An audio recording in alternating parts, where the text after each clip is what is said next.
Okay, I've been thinking about something for several reasons. But I have some questions for you just to start.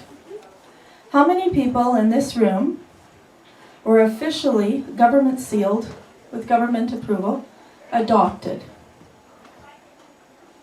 Nobody here was adopted? Okay. Well, Sorry, but not officially with papers. Okay, that's interesting. That's interesting. When you're officially adopted, it's different than when you're not adopted or you're assumed into the family, right? Are you adopted with the same name? Can you legally use the same name? My mom and dad, I have their name. Yeah, what's on your birth certificate? Yeah. It's the same as theirs, right? Yeah. Yeah, so you would be, they would have had to be an official documentation. It just was that way. Yeah. Okay, but I understand what you're saying, which is interesting. Okay, how many have siblings that are adopted? My mom was adopted. Your mom was adopted? Okay, Dave. So interesting there too. Okay, my mother was adopted as well. How many of you have relatives, cousins, aunts, uncles that are adopted? Niece. You do? You have a niece that was adopted? Dave, you do too? My uncle was adopted. Well, my mom and my uncle were twins. So. Oh, okay. So he was adopted too. And your niece? And what about you, Tim? 2 cousins. 2 cousins are adopted? Okay. Okay. When you were growing up, did you know anybody you went to school with that was adopted? Not officially. You think maybe? Okay. Okay. Okay, so Jasmine and Jaylene should have put their hand up for all of them, but but anyway, okay. Not you. I guess you could put your hand up. You weren't adopted. Sorry, there, dear. Yeah. You can't go. Hey. Nice try. I'm not. Yeah, nice try. I'm not part of that wacky family. Okay. So I'm going to tell you, we'll go through several things with adoption. I just want to tell you some stories. In 1934, my mom was adopted, and as a baby, she was in Calgary, and she was adopted by the Ralston family. And her adoptive mother, Alice, went into Calgary to the adoption agency, and she took her mother with her. And it was her mother then that picked out my mother and said, Alice, this is your baby. So the words that are used over us when they're chosen for us, when a grandparent chooses you, those are very powerful words to my mom as an adopted person, okay? And the reason I asked you all these questions at the beginning is I want you to think about how you really think of adoption. And when I was thinking about this, if you've never known anyone that's adopted, really think about it. How do you think of adoption or people who would be adopted? How would you place them? For instance, my brother is adopted. My parents adopted him in 1969 when he was a newborn. And when my parents and we all went to England, my parents didn't say, oh, here, this is my daughter Charlene and my adoptive son. They said, this is my son and my daughter. And people in England said, oh, Norm, you'll never be dead as long as Stuart's alive. And my dad, of course, thought that was pretty interesting, because my dad's a little man, and my brother is Ukrainian and Scottish background, and he was built that way. Right? And he's not quite 6 feet, but, and he was stocky built, right? But that just tells you that, you become part of your family, right? But how do you think of adoption in your head, truly? And you got to really be honest about it, because with all the adoption that's happened in my family, you would think I'd have a really positive view of adoption. I do not have a positive view of adoption. Yes, Joyce? You asked that question. I remember hearing, and I've never known anyone that was adopted until I was an adult. Yeah. But I heard someone say that these 2 siblings, one that was in your situation, one was born, and the other one was adopted. And the one that was adopted said, you were born, but I was chosen. Yes, exactly. And that's how my mom always talked about my brother. She would introduce him, and they would say, well, he doesn't look like you, or they'd make a comment. Yeah. And Mom would say, well, no, I actually got to go and pick him out. And she made it. It was, she really did. She said, I got to choose him, and that kind of stuff. So yeah, it's really interesting. So anyway, my mom was adopted, and she was chosen by the grandmother then. And it's very interesting. This grandmother said, Alice, this is your baby, because my mom looked like that side of the family. She very much was very close to that side of the family. They were always in contact, always friends, up till these last few years. All of her cousins on that side of the family. Now on the other side of the family, it was totally opposite.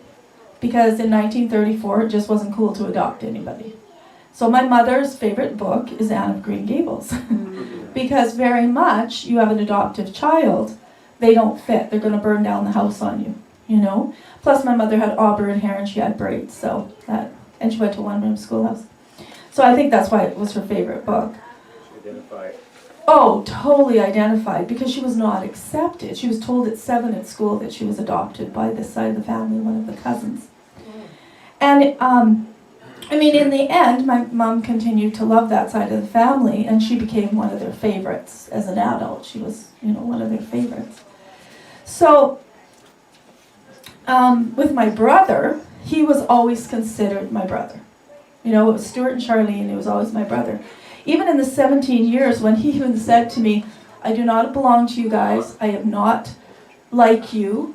He went to find his own family, and I know it was his ex-wife trying to find money.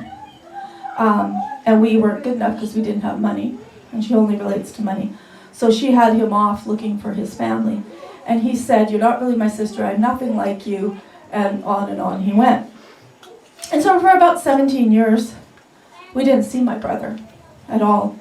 And it is by the grace of God and the answer of prayer that he was redeemed back to my family before my parents passed away, in a good amount of time for them to have reconciliation and somewhat. My brother suffered a lot when my dad passed away because of it. In 1930, my father's mother was killed by a drunk driver while riding in his dad's sidecar motorcycle. My granddad and his sister and her husband, as well as his wife, were driving, and a drunk driver hit them, and that was in 1930. And so my father grew up, and he always said, well, I have my birth mother. He called her mother, and then he had his mom. And that was his mom, She was best friends with his mother, and then ended up marrying his dad. And then they had a girl. So there was 3 boys originally, and then together with my dad's mom, his mom and dad then had a girl named Kath. And Kath was 100% his sister. He didn't think of her any different, and he didn't think of her children any different, right? That's just who it was. He never said to me, oh, I had 2 brothers and a stepsister. That didn't come out of his mouth ever. That was his sister. Now, I know a family who I said to them, hey, do you have any uncles and aunts? Yeah, I've got 2 uncles and an aunt. Well, do you have any cousins? Well, yeah, I have a cousin. 1 cousin.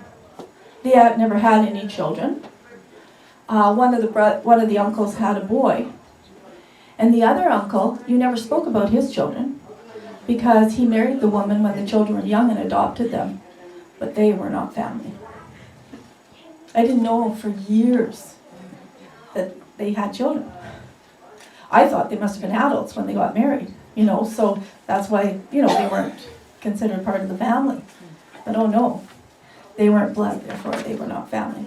So everybody takes adoption differently, and you have to really look at it and see how in your heart you think about adoption.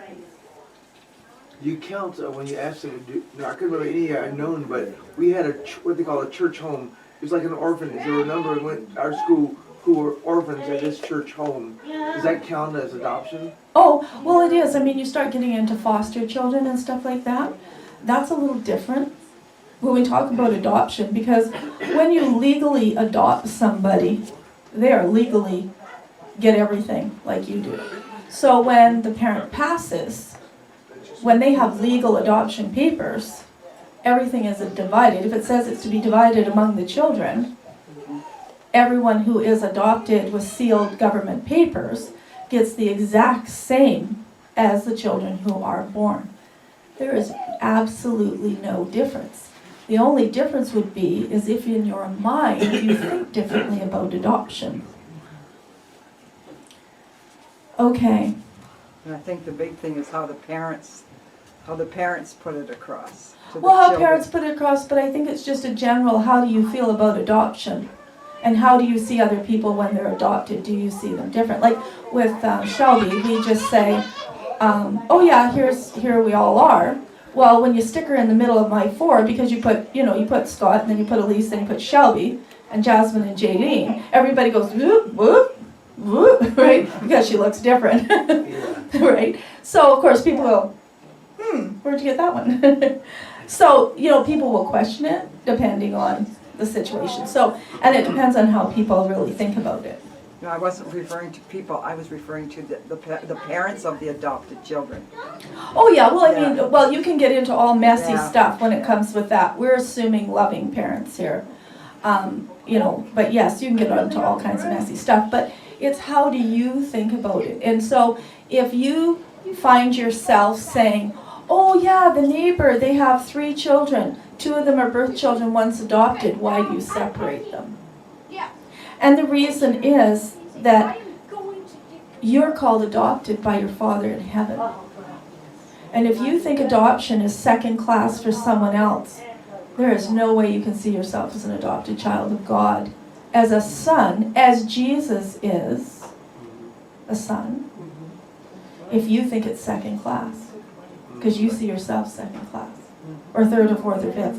You don't even see yourself as second class, it's way down. Okay, so that's why I'm asking you about adoption, and to think about how do you think about it, because you can go through the Bible and you can read, I'm the adopted son of God. Well, what does that mean? Do you really know what it means, or do you just skip over it? And we'll get into some more stuff as well. So I saw this article by a man who now does some great work, and he talked about how he said we all need at least one person to believe in us, to love us. Everybody needs at least one. And he came out of a bad situation, and this man then became like his father. And he said, I put that man through the ringer. I put him absolutely through the ringer. He said, I did everything I could to say I was not a part, that this man could not love me. And he said, one day I figured out he loved me.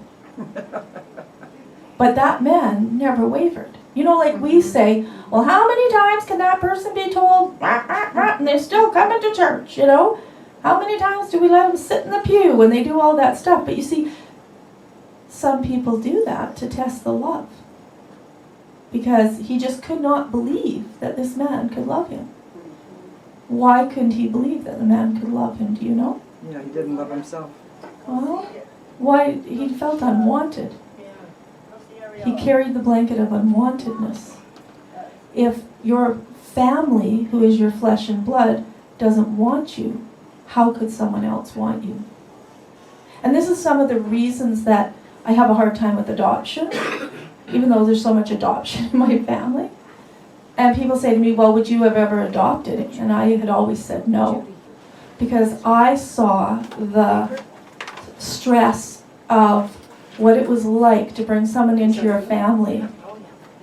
And we didn't know what we were dealing with. We didn't know we were dealing with unwantedness. To some degree, but not to the greater degree of unwantedness and rejection and all the stuff that goes with it. And I still don't know it all. It's not an easy road to do. But we'll keep going on this. So that's really interesting. He turned around, and that relationship turned around, and things happened for him. But he really tested that man. Really tested him. Because he just couldn't believe that someone could love him or want him. Then there's another lady I know. She was in a very bad situation with her birth family. She was never put up for adoption, but she had a really rough upbringing. Her mother was a prostitute. Her father is probably her brother that had sex with his mother. And it goes on. And so her dad committed suicide, and it just goes on and on. So a family said to her, they got to know her and they said, we want to make sure you go to university. If you come live with us, they owned a car dealership, they had a lot of money, they would treat her just like their children, she would have all the privileges, they would send her to university, and she said no. Why did she say no? Well, there's a reason for that, and we'll get to that. So, adoption is to be placed as a son. When you go to adopt somebody, you make a choice.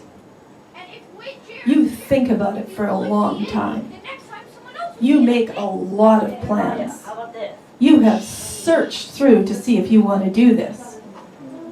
When you, oh, honey, we're pregnant, there's not a lot of thought compared to adopting someone.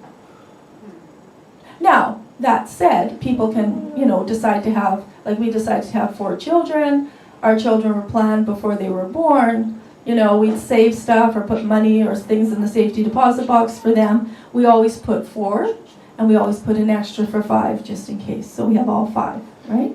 So we always did that. They were all planned. And I always tell Shelby, you were planned because we did that, right? So they're planned that way.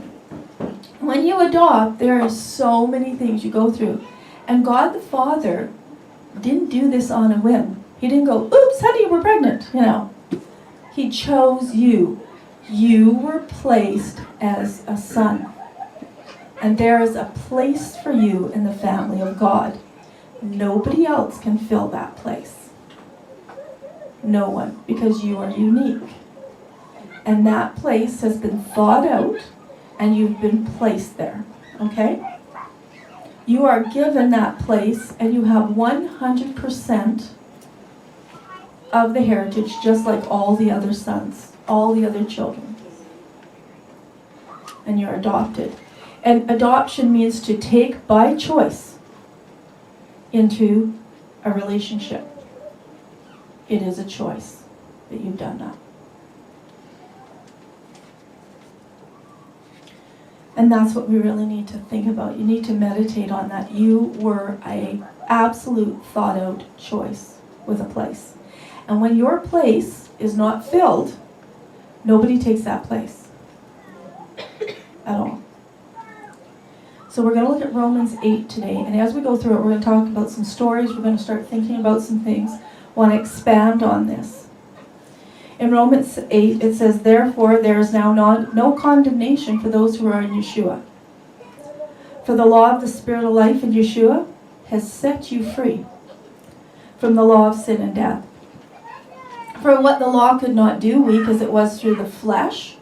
So through the flesh, it's weak. Flesh is weak.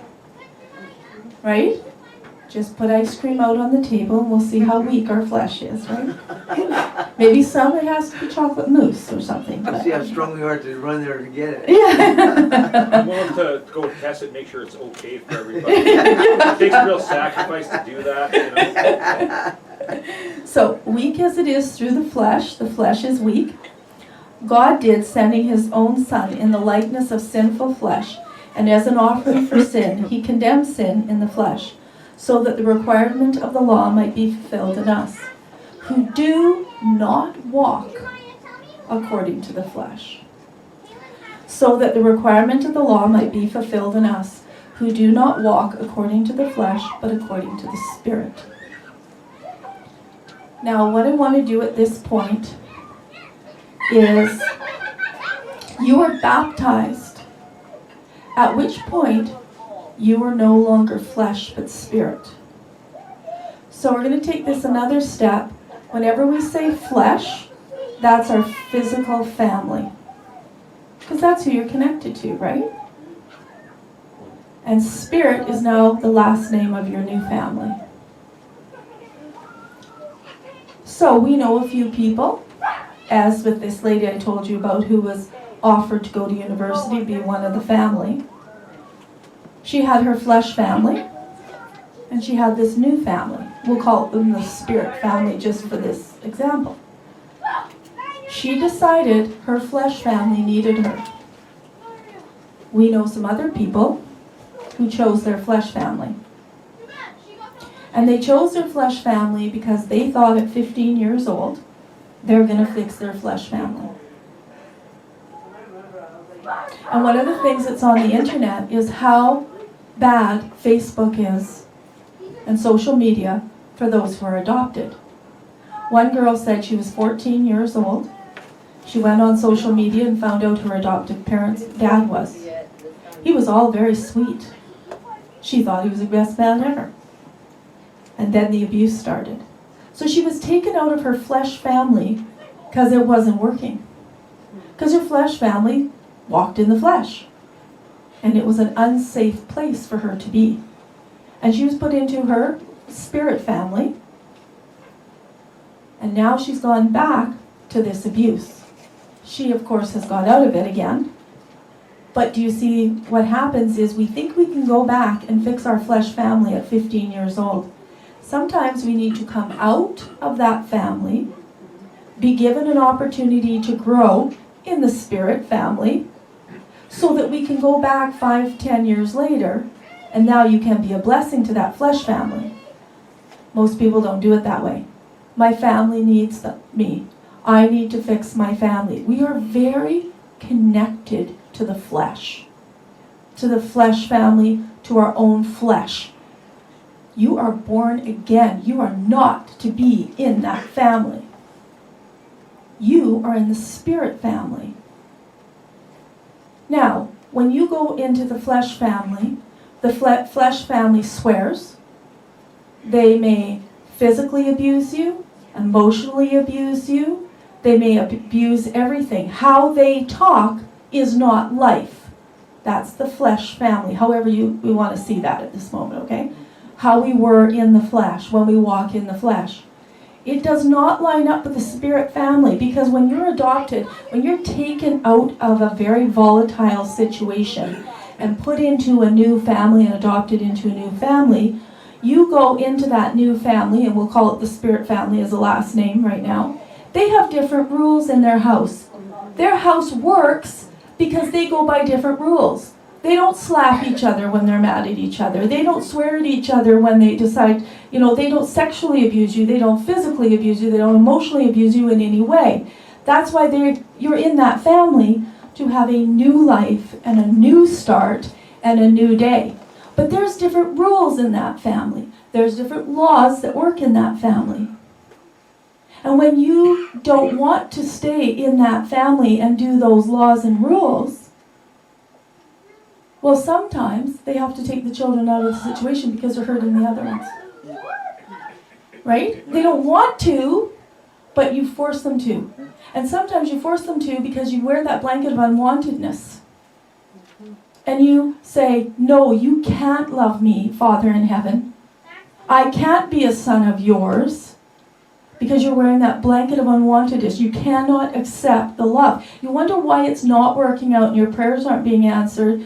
You're not getting anywhere because of that blanket of unwantedness. You're testing God. What did God say about the Israelites? Oh, how they tested him. They kept testing him and testing him and testing him, right? They didn't see themselves in their new family.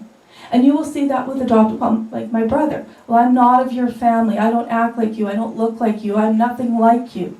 Right? Well, yeah, duh. Your flesh says you look different than me, right? Mm-hmm. And yet when you go to England, they go, oh, well, Norm, you won't be dead as long as Stuart's alive. Gee, I wonder why. There's some connection here. You walk, talk, act, how he even says things and stuff is very much like my dad. So the spirit family doesn't have the same rules as the flesh family. That's why you were brought out. You're born again. Do you see how much we are not to be connected with our physical family as much as our spirit? Our spirit family in the church, our spirit with God, and what we do and what we say. As soon as we walk in the flesh, we are saying, Father in heaven, I am not adopted. I do not belong in your family.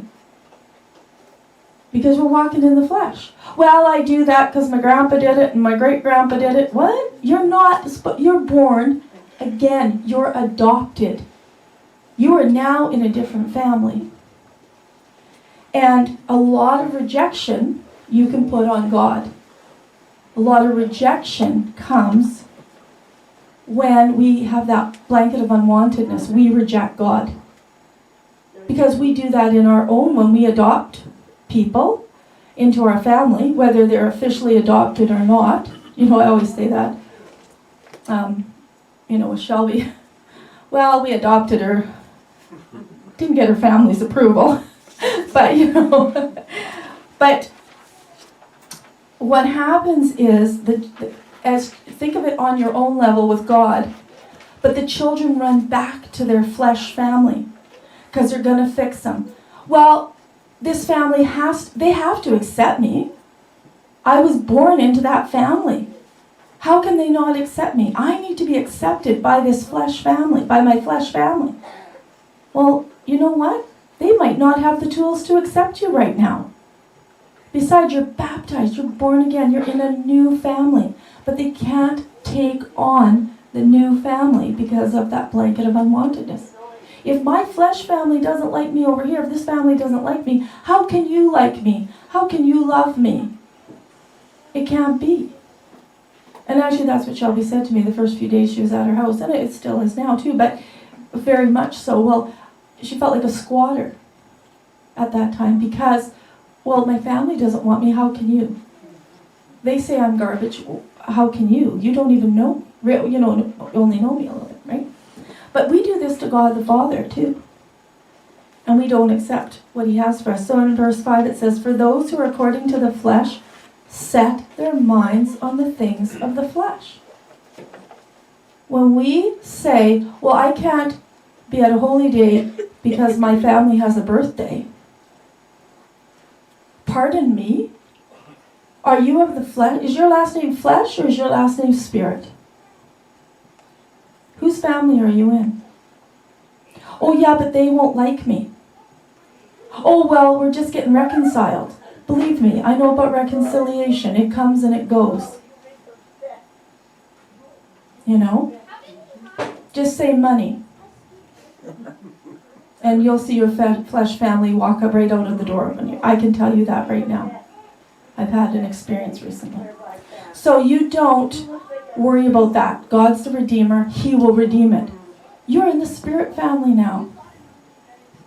That spirit family wants to love you, take care of you, give you a future, give you a hope, redeem things, make you strong, make you shine, make you be able to be in a position to help your flesh family. But if you keep going back, trying to please your flesh family, you're not going to get anywhere. You're going to stay in the flesh. So it says, "For those who are according to the flesh set their minds on things of the flesh, but those who are according to the Spirit, the things of the Spirit. For the mind set on the flesh is death." And you know, I just think of this when I read this. We all know someone, I won't say her name. She's 15 years old. She couldn't separate herself from her flesh family. It took a couple years, and I went over to her house, and her mother was there. And her mother made sure she could not learn about God. Her father made sure she couldn't learn about God because I had to be a bad influence, and they even moved her to another province to get away from me. And it was very, very traumatic.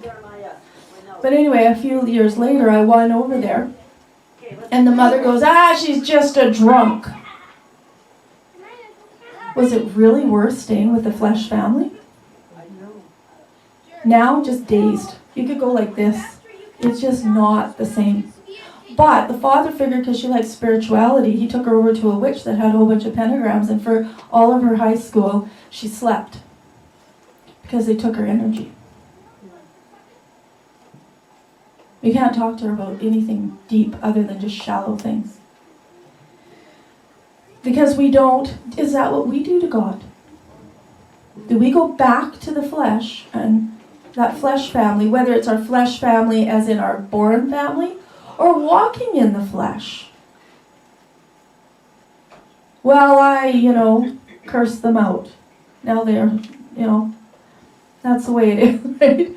And not walking in the Spirit. You're going back there. Well, what are you going to do? You're not going to have any good outcome.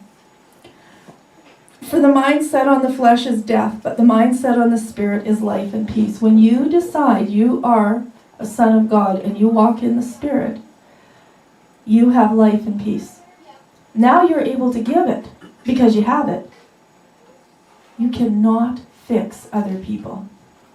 You can't fix anything. Only God can. Because the mind set on the flesh is hostile toward God, for it does not subject itself to the law of God. It doesn't. When you're trying to please your flesh family, walk in the flesh, and take on that last name of flesh, you're going to be hostile towards God. And how can any blessings come into your life? We need to lay down that blanket of unwantedness. You are not unwanted. You were chosen before time began. And you are given a place in the God family. It's something to meditate on, that we don't just read over that and go, oh yeah, I'm a son of God. I mean, man, it takes a while to say that I am adopted into and not different. You're not on a different level. It is the same. You get the same inheritance as Jesus. And not only that, when someone adopts someone, they don't give their firstborn to die for that adopted person, but God the Father did. Right? Okay, but because the mind set on the flesh is hostile toward God, for it does not subject itself to the law of God, for it's not able to do so. For those who are in the flesh cannot please God. Well, you can't, because you fight. You just can't accept it. Sorry? They war against each other. Because you just can't accept it. And especially because the flesh, we're so used to seeing things. Well, if I see it, I believe it. Right? Well, if you're adopted into a brand new family, and they want to love you, right? You're going to test it and test it and test it. And sometimes people have gone through amazing things to adopt children and have that tested over and over and over and over again. But it's because of unwantedness. And today, I was actually at a symposium this morning, and they were talking, it was a judge that was talking from Edmonton, and they're redoing all the laws, the way that they deal with divorce and children, because they see, they can now scientifically see when a child is born, their brain is not fully developed. So now that child's brain needs to be developed, and so over the next while, pieces are developed and actually grow into the brain. So if you are born into a volatile, hostile situation, that is being literally grown into your brain, right? And so they're talking about all these traumas and all these things. So now you take that child and you put them in foster care. Ugh. And now you take that child and put them in an adopted family and tell them that they should feel like part of the family. Yeah, it's not just out there, it's physical, it's all kinds of things. And what did they hear before they were born? That went into their thoughts, right? And we know that thoughts are proteins, right? From Dr. Carolyn Leaf. If you've not heard Dr. Carolyn Leaf, I would encourage you to at least watch one of her YouTube videos. Your thoughts are like trees. When it's a good thought, it grows and it looks like a very beautiful tree. When your thoughts are negative, it looks like a distorted, sick tree, and it starts to break down. Yeah, she said actually negative thoughts are brain damage. That's literally what because they can actually see it in a petri dish. So is that different than a learned behavior?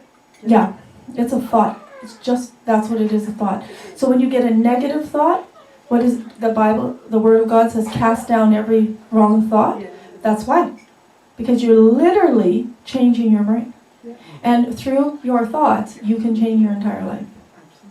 Through your thought life. So it's just, I'm just running out there for now, but anyway. Yeah, Charlene, can I just add to that? Yeah, go ahead. It's what we think in our thoughts and what we choose to accept, what we choose to reject. Okay? Everything is a decision. Everything is a decision. Yeah, what they say is just like with your computer is ones and zeros, your brain is ones and zeros, but there's a space between the 1 and the 0 where you can make a choice. And what you think about for 21 to 63 days Yes. can last forever. Exactly, and she has a 21-day brain detox, right? But you do it in groups of 21s, and they can do it up to 3 to 63, right? And you can change literally your thought pattern.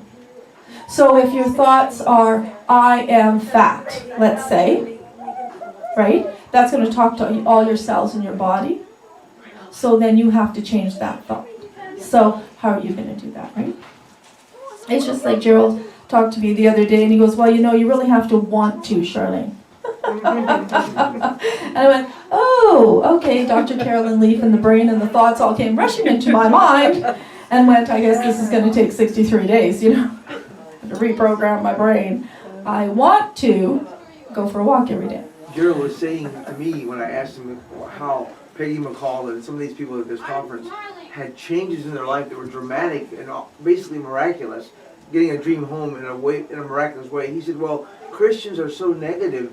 They think on the negative all the time, whether these people, they really do imagine what they want, and they think they got it already, and they get it. It's just by the power of the mind. It is, because what you open, it changes everything about you. It changes your vibration. It changes everything. And so what happens is you find the opportunities come to you, because it's like a magnet, right? It shows up. Absolutely, it's just how it works. It's science. God is science too, right? He was a creator. Okay, in verse 9, however, you are not in the flesh, but in the Spirit. So the Word of God tells you, you're not in the flesh. You don't need to walk in the flesh. You are baptized. You are born again into the Spirit. You have what's in you, everything you need from the Spirit side, what He's given you to equip you to be an overcomer, to be more than a conqueror. But are you going to fight it? Are you going to fight that? If indeed the Spirit of God dwells in you. So if you have the Spirit of God in you, you're of the Spirit. But if anyone does not have the Spirit of Yeshua, he does not belong to Him. If Yeshua is in you, though the body is dead because of sin, yet the Spirit is alive because of righteousness. But if the Spirit of Him who raised Jesus from the dead dwells in you, He who raised Jesus from the dead will also give life to your mortal body. So you're in the Spirit, you have life, and He'll give it to your mortal body, right? A lot of times we think in the flesh, we stand in that flesh with that flesh last name and look at everything through the flesh, instead of coming from the Spirit family and looking at it the other way through the Spirit. You have the Spirit, you are the righteousness of God. He will give life to your mortal body. Coming from your new family, your adopted family, Spirit, looking that way. But a lot of times we're still in the flesh family. We think our last name's flesh, and we see everything the other way, through the flesh. And there's a lot of muck when we do that, and you can't really see God that way. So in verse 12, so brethren, we are under obligation not to the flesh. We do not have any obligation to our flesh to live according to the flesh. For if you are living according to the flesh, you must die. But if by the Spirit, so if you're living with that new family, in that new family, and have accepted that new family in the Spirit, you are putting to death the deeds of the body, you're going to live. And that's just like an adoptive family. They're going to give you opportunities to have life and to live and to know love and to experience, love and blessings and opportunities to be able to go forward in your life.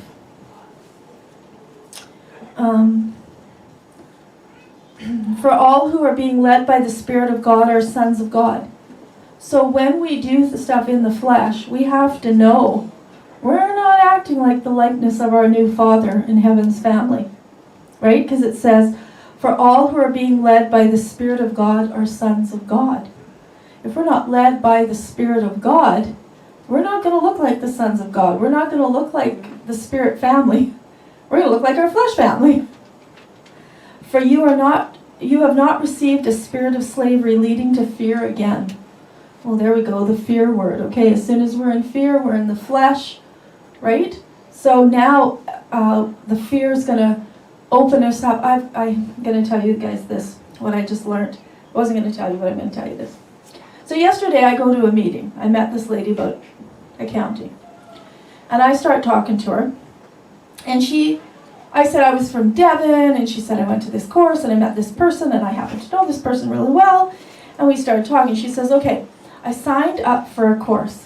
It was 12 hours on Friday, 12 hours on Saturday, and like 11 hours on Sunday or something. It cost $600. 70 people showed up. Great gig. Anyway, and it was billed as personal development.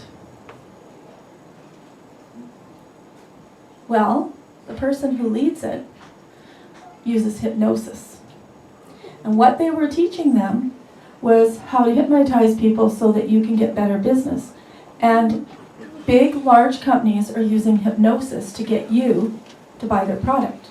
And this person that was talking to me said she had actually paid $1,000 on a credit card to someone, and that someone, whoever they were, had made millions of dollars because other people had done it. She canceled her credit card because for that $1,000 you got nothing.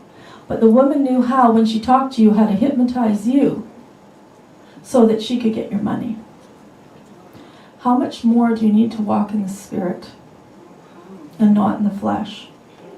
This is important because all these big companies are doing it. Now, today I go to this thing, and this guy sits down and goes, I'm a hypnotherapist. And I'm like, okay, so I'm covered in the blood of Jesus, and I'm sitting there and listening to him, and so he said, okay, how am I going to say this in a mixed group? Okay. Pretend we're all women. Pretend you're all women. Oh, okay. Might be a little easier than pretending you're all men at this moment. But anyway. Today, Jerry. Okay, I'll say this in certain ways. Okay. So this man says, I said to him, okay, I want to know how this works, because everyone wanted to know, how does this hypnotic thing work? And he said, and of course we know these things, you know. Okay, I have so many ideas. Okay. So he said, when you get people into a certain state of being, they will listen to anything you say. So a speaker will come up and they will compliment the crowd on how wonderful they look, and they'll touch their heart. They'll say something, oh, you look like such a good and honest group of people. And then everyone in the crowd thinks they're honest. Yes. But are they honest? Well, you don't know. They haven't done anything to prove it. And then they'll say another statement, and then you start going like this. If you ever see yourself, you feel yourself going like this, stop, because they get you to agree to things. Now in this course, what they used was that you weren't good enough, and they would talk about your childhood and get you into pain places, because then your brain would be open. Out of 70 people, 40 people signed up for the next course, and anyone who didn't sign up had to go out for lunch, and anybody who signed up got to have lunch. So you were rejected. Manipulation. There is WITCH going on, let me tell you. Anyway, I could keep going on that one, but I wanted you to be aware of that, because do not walk in the flesh. We need to know who we are. You need your identity in Jesus, and you need to know you're born into the family and you have a place so you can walk in the Spirit. Why? Because you need to save people. You need to move mountains and get them through where they're going to go, where God's going to take you with those people, so that Jesus can return, so we're here doing His work, right? Because it's getting more and more crowded. 40 people signed up, and I don't even want to know what they paid. I mean, nod wow. for your sermon, agreeing with your sermon. Yeah, I'm trying not to hypnotize you. But anyway, it was really interesting what this man had to say. Now, okay, so here's the example. What happens is, when you're in a really euphoric state of being, okay, what happened was this man had a job and he had to go away, and his wife was feeling very, very anxious about him going away. And it was to the point where she was so anxious that she was stopping him from doing his job, and he needed to work. So what this well, he's not a hypnotist, but I guess he is. But what he did in therapy, the man says, well, what in the heck am I going to do? And he says, well, you go home, you have sex with your wife, and at that point when she's euphoric, you tell her everything's going to be okay. He phoned him back 2 days later and said, crap, that worked. She never worried again. Because it's where you are at when you get there. Now, if we think about when Prince William And I could go off on that whole topic over there too, but that one's for another day. But with Prince William and Catherine, when they got married, there's all these people outside. What are they doing? Yay! All the energy's going up, right? The energy's going up. And then at the same time, you have the benediction of the Pope. Is that, I think, right? And they're all, yay, yay, all this energy. Well, now, they can put hypnotic thoughts in those groups because of all the energy that is happening and all the energy that's happening around these sites, and whatever energy these sites pull in on top of it, all the witchcraft and all the energy, they can put hypnotic thoughts into people. It's kind of how Obama got elected the first time. Yeah. Well, they say that's how Trump got, he said how Trump got elected, this was his example, was he always never said Hillary Clinton. He said, what, the crook? Hillary Clinton. Crooked Hillary. Crooked Hillary. Yeah. And he said the crooked part hypnotized people because it was repetitive, repeating. That's why we don't do incantations. That's why we don't say things over and over and over in a song. You don't repeat it more than 8 times, is because it puts people in a hypnotic state. And now you're not using your brain. Well, so that was a long story for fear. But anyway, we got into this whole thing of fear. When you get into fear, what happens is your brain now is in this, your whole being has this negative energy, right? Things can come in, and your brain is not thinking where it's supposed to be. You're not in that life and that peace. So now you will make decisions and do things in fear that you wouldn't if you actually sat down and made an informed choice, right, on things. And you were in a calm state where you could get understanding. Fear puts you into that. So that's why you don't want to be in fear. As soon as you know that you're in fear, put the blood of Jesus against the fear. And then say, no, I choose to walk in the Spirit. And then give yourself time to slow down before you say any more or do anything. Because it's the same thing. It's a negative energy, right? Okay, I don't even know where we were. I had all these things. Okay. So, it says in 15, for you have not received a spirit of slavery leading to fear again, but you have received a spirit of adoption as sons, by which we cry out, Abba, Father. You can call him Abba, Father. He has chosen you. He has a place for you. You have this place. And he has placed you in relationship with him. He wants a relationship with you just as if you adopted a child. I mean, do you really want to adopt a child and just feed it and not have a relationship? I mean, come on, right? That's what it's about. It's about relationship, and that's what he's done for you. And you can call him Abba, Father. And that's what he wants. That's a loving thing. That's, some people call people like Papa, or they have a loving relationship, a deep connection. And as they know through science, your brain is wired for connection, to be connected. Well, that's because that's how God made you, because he wants you connected to him. He wants you to have that connectivity. The Spirit himself testifies with our spirit that we are children of God. So the Spirit himself testifies with our spirit. Our spirit knows that we are children of God. And if children, you're heirs also. Heirs of God and fellow heirs with Jesus. Fellow heirs with Jesus. So how do you think about adoption of other people? How do you say it about other people? If you're separating the adopted children from those who are the birth children and you don't see them as a whole family, how do you see yourself in the family of God? Because in the family of God it says you are a fellow heir with Jesus. You're a son. He sees you the same. If indeed we suffer with him, so that we may also be glorified with him. For I consider the sufferings of this present time are not worthy to be compared with the glory which is to be revealed to us. Do we see ourselves and this life as a seed? We are adopted in. We are learning to be adopted sons. I mean, this is not our whole being, our whole life. This is not our forever. This is our seed. We're learning to be into this new family. And that's what we're doing. And are we going to accept the new family? Right? Okay, let's see where we go here.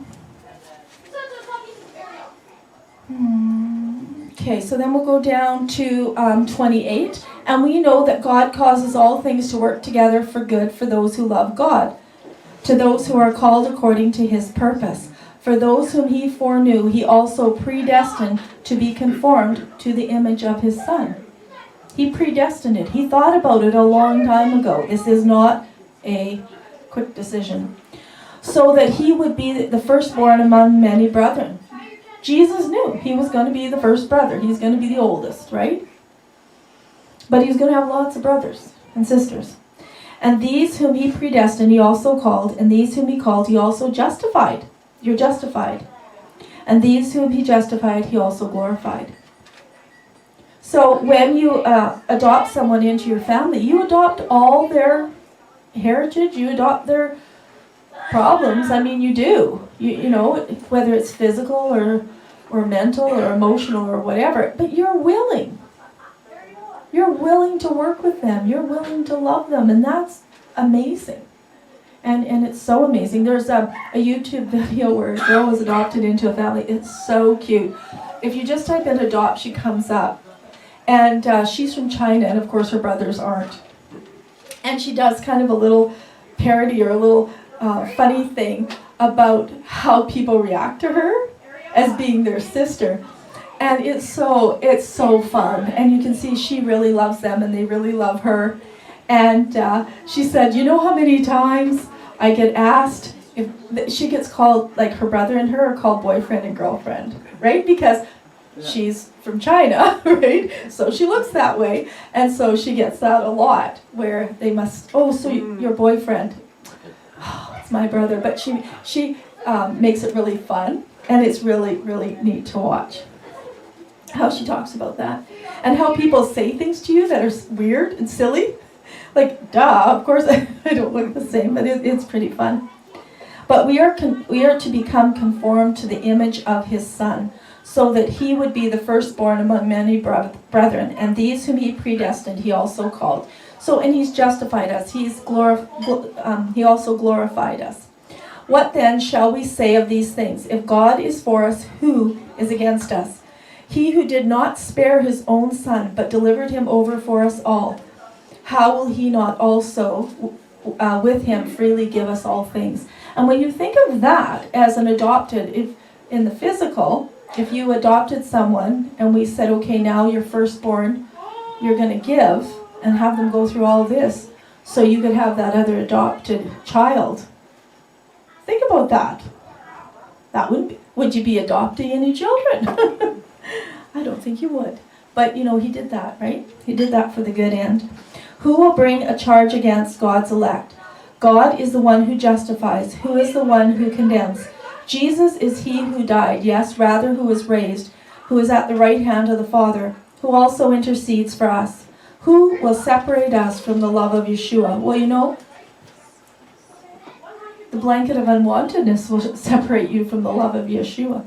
You won't be able to accept it. So we need to make that list, that lay-down list of all the times that we felt unwanted, the rejection, those kinds of things.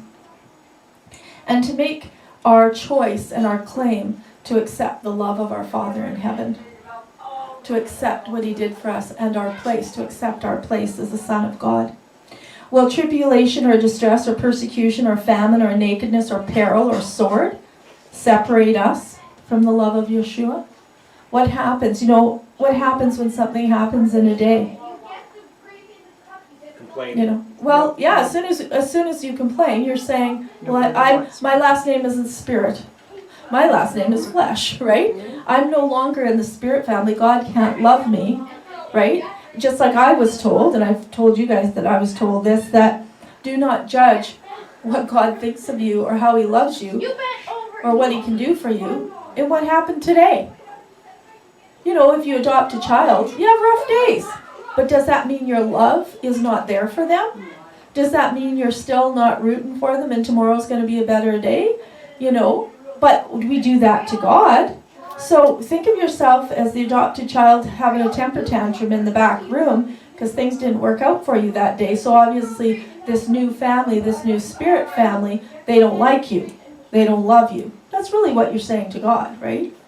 It's no different, really. will tribulation or distress or persecution or famine or nakedness or peril or sword. Just as it is written, for your sake we are being put to death all day long. We are considered as sheep to the slaughter. You know, our flesh should be definitely put to death every day. But in all these things that happen, Yeshua says we overwhelmingly conquer through Jesus who loves us. When we say, I am in the Spirit family, I don't need to think this way. Jesus, I need you to change that thought. When the thoughts come rushing in, and you know it's Satan, the blood of Jesus is against Satan because I have a last name. And my last name is Spirit, right? I am of the Spirit family. I do not need to accept that. For I am convinced that neither death, nor life, nor angels, nor principalities, nor things present, nor things to come, nor powers, nor height, nor depth, nor any other created thing will be able to separate us from the love of our Father in heaven, which is in Jesus. God the Father has adopted us and placed us into his family. So why do we say, no, I'm not of that family, or act that way? You know, when you go out, an adopted child goes out, or a birth child goes out and they act a certain way, that reflects on the family name. And in a community, let's say like with my mom's, if she would have went out and done certain things, oh, well, that's because she's adopted. Right? And it puts that name on the line, right? So that's how we can kind of think about it. We are to take every thought captive.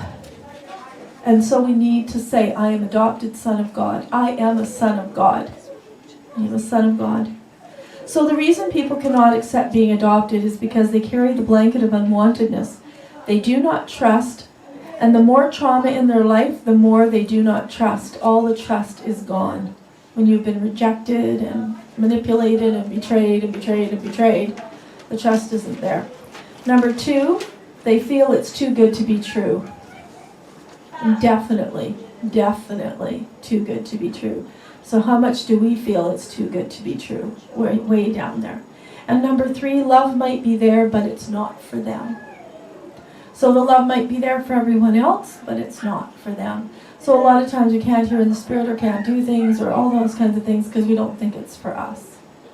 And I mean, churches have done this in the past where, oh, well, those people are intercessor prayer warriors, you're not one. That's not your anointing.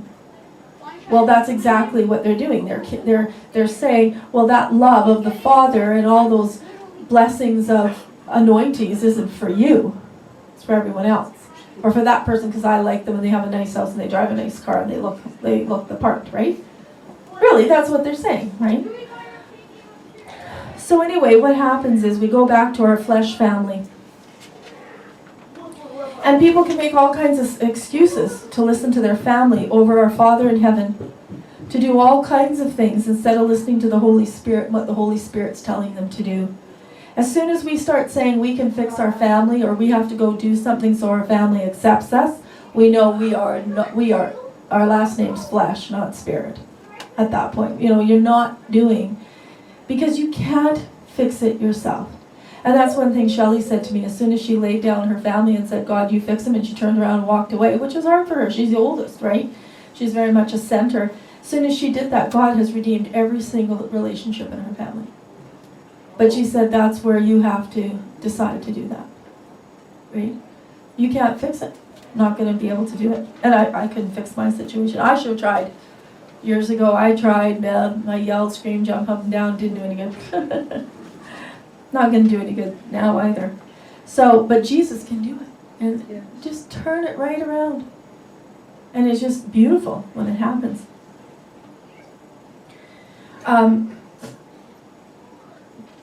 We have to remember that our flesh, or our flesh family, they do things because, and we do things out of the fear of rejection and more unwantedness. We just create that over and over again when we don't trust in the love of our Father in heaven, walk in the Spirit. He can bring you up to a height that you can be what you need to be when you need to be to the people you need to be. You know, and sometimes with our physical family, we can't be ever that to them because they've put us in a box, in a category that they've made the decision you're not getting out of. So you can bang on the door and bang on the door and bang on the walls and throw a fit, but they put you in that box, you're not getting out. It doesn't matter what you think. In their head, you are whatever they've decided you are. They've made a decision. So for you trying to fix that situation, fix them, it's not going to work. Do what Jesus tells you to do. Because you know what? It might not be you that fixes it. And I know for myself, it wasn't me with my brother. It was a situation he had. It took him a week, but he called me at the end of the week, you know? And he said, well, I didn't think you'd be there for me. Well, why not? See, he felt unwanted. He couldn't accept being loved because he'd known so much rejection and unwantedness. So he couldn't believe when I would be there for him. He didn't see that, you know. And at that time, when he was in that heightened state, and I said to him, your life's going to be better than you can ever imagine. It's going to turn around. This is a new day for you. And now he looks back and goes, wow, that was a new day for me. My life's way better. Well, because people outside can see things a little bit differently, right? But you know, your family, you might not be the person that does that. It might be somebody else that comes along, and they're the catalyst that changes it for them. And that's awesome. Doesn't matter who it is, but God will send who they need. Yes. And if they put you in a box and labeled you, well, they've made it so that you can't help them. Well, that's not your choice, and you have no power over that. But you do have the choice to believe God loves you and do what He tells you to do. And remember, His laws and what He tells you to do is there to love you and protect you and to teach you and to get you into the university and to get you the opportunities in life and to, you know, let you experience things and know things. That's what you know, when you go by His rules and His laws. That new family, that spirit family has different laws than the flesh family. You know, they'll reject you because of the rejection and the traumas that all happened to them. Our flesh family, you know, that girl who went back to her dad. Or that other girl that went back to her parents. You know, they thought they could fix that mess. That mess started way before they were born. It started before their parents were born, and their parents were born, and their parents were born, and you think at 15 you're going to go back and fix that? You don't have a hope. You can't fix it. So you can't do that. And they reject you because they have rejection, and they have hurts, and they treat you a certain way because they have traumas. But Jesus can fix that if you give it to Him. In Isaiah 41 verse 9, you whom I've taken from the ends of the earth and called from its remotest parts and said to you, you are my servant. I have chosen you and not rejected you. Might be a good thing to put on the fridge or the bathroom mirror, because Satan tells you that God's rejected you. As soon as something goes wrong, oh, well, God's rejected me, He doesn't love me. But He says, I have chosen you and not rejected you. And when we go over to Psalm 23, this is what your spirit family says. And you can think of it as a physical family too, bringing an adopted child. Yeshua is my shepherd. That's how a family thinks. They're going to shepherd that person, right? I shall not want. They want them to not want. They want to give them physically, emotionally, spiritually, everything they need. He makes me lie down in green pastures. Well, you're going to put them on a yucky bed. If you're a loving new family, we're not going to talk about those families that are warped, please, not today. You know, I'm talking about a loving family, right? You're going to give them their own room, and you're going to give them a bed, and you're going to make sure they can put their things up, right? He makes you lie down in green pastures. He leads you by quiet waters. He restores your soul. He guides us in paths of righteousness for His name's sake. Well, that's what a family does. No different than what He does. This is what He's telling you. He goes, I do what you would do for an adopted child, but more. Way more. Because we don't have what He has. But He guides us in paths of righteousness for His name's sake, for the family's name. Even though I walk through the valley of the shadow of death, I fear no evil, for you are with me. And that's what families will say. You know, I know you're scared today, but we're going to walk with you, and we're going to be here for you on the other side. Your rod and your staff, they comfort me. You prepare a table before me in the presence of my enemies. You have anointed my head with oil, my cup overflows. Surely goodness and loving kindness will follow me all the days of my life. And what does it say? I will dwell in the house of Yahshua forever. This is like your adoption papers right here, right? This is what he's going to do. This is what he says. You live in my family. You're my son. This is what I do for you. I make sure that you have a place to lay your head. I make sure that I am with you through those tough times. I'm encouraging. I am with you. And that's what adoptive parents would do. In Deuteronomy 7 verse 6, for you are a holy people to Yeshua your God. Yeshua your God has chosen you to be a people for his own possession out of all the peoples on the face of the earth. That's pretty amazing. And when you adopt children, whether there was a family on, if you looked up adopt, you get all these YouTubes. And one of them was on, I don't know, one of those talk shows. I don't think it was Ellen. It wasn't Ellen. It was somebody else. And the people had adopted 8 boys.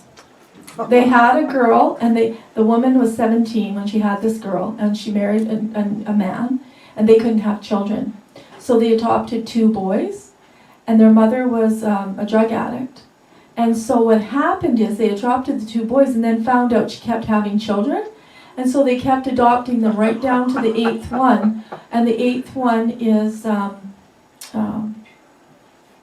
mentally handicapped. No, he's Down syndrome, baby. But the love these boys have for each other and the daughter has for these boys. So they had 8. They have 8 boys. I think they gave them like $20,000. They needed every penny. And it was for school, and stuff. But yeah, 8 boys. Great. And just amazing. Lots of love in that family. It was really good. So he says, I have chosen you. And that's just kind of, I always thought about that, like with my grandmother saying, Alice, this is your baby. Chosen. You were chosen. God has told us to act courageously. We're to be courageous and we're to act. We're to be strong and of good courage. When these things come into our mind, when we get these negative thoughts and these wrong thoughts that says you are not loved, you are unwanted, what family? You have to remind yourself and take good courage and make a decision to speak out and state which family you choose to be in. In Isaiah 49:7, thus says the Eternal, the Redeemer of Israel and its Holy One, to the despised one, to the one abhorred by the nation, to the servant of rulers, kings will see and arise, princes will bow down, because Yeshua, who is faithful, the Holy One of Israel, who has chosen you. He's faithful. And if you see what some adoptive families go through, wow, they're faithful. And mighty things can happen. In Luke 12:32, do not be afraid, little flock, for your Father has chosen gladly to give you the kingdom. Whoa, that's amazing, eh? And in John 15:16, you did not choose me, but I chose you. My brother didn't choose to be in our family, and there was times he didn't want to be in there. He chose not to be. But he didn't have that choice. He was chosen. God has chosen us. He says, you did not choose me, but I chose you and appointed you that you would go and bear fruit, and that your fruit would remain, so that whatever you ask of the Father in my name, he may give it to you. And then in 1 Peter 2, therefore, putting aside all malice and all deceit, hypocrisy, envy, and all slander, like newborn babies, long for the pure milk of the word, so that by it you may grow in respect to salvation, if you have tasted the kindness of Yeshua. So that's what we are to be.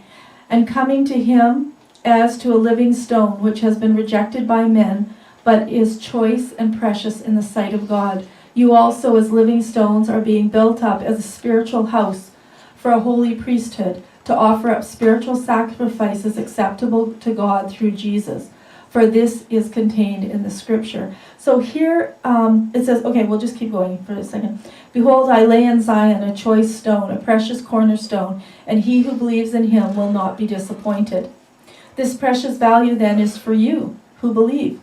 But for those who disbelieve, the stone which the builders rejected, this became the very cornerstone, and a stone of stumbling and a rock of offense. For they stumble because they are disobedient to the word, and to this doom they were also appointed. But you are a chosen race, a royal priesthood, a holy nation, a people for God's own possession, so that you may proclaim the excellencies of him who has called you out of darkness into the marvelous light. For you once were not a people, but now you are a people of God. You had not received mercy, but now you've received mercy.